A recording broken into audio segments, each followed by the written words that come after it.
La première, leur durée très considérable. La deuxième, c'est qu'il s'agit d'États répressifs qui utilisent la répression politique, les tortures, les disparitions,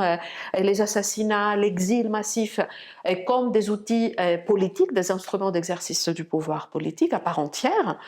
Et le troisième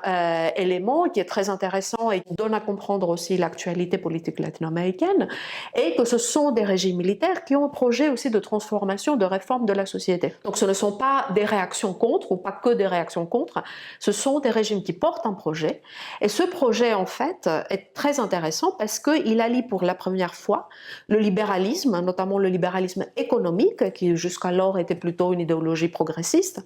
avec l'ultraconservatisme. Donc c'est dans ces régimes militaires, par exemple au Chili, que l'économie du marché est un ordre naturel voulu par Dieu et qu'il faut le préserver à tout prix. Et donc il faut donner à l'économie de marché la priorité et l'État n'intervient que quand les acteurs privés ne veulent pas intervenir dans l'économie et dans la société. Il y a donc cette alliance de ce qu'on appelle communément les néolibéraux avec les ultra-conservateurs, à l'idéologie parfois fascisante ou en tout cas d'extrême droite, que l'on retrouve de nouveau aujourd'hui, Bolsonaro au Brésil et surtout Javier Milei en Argentine depuis une date très récente et qui n'est pas du tout un démocrate, contrairement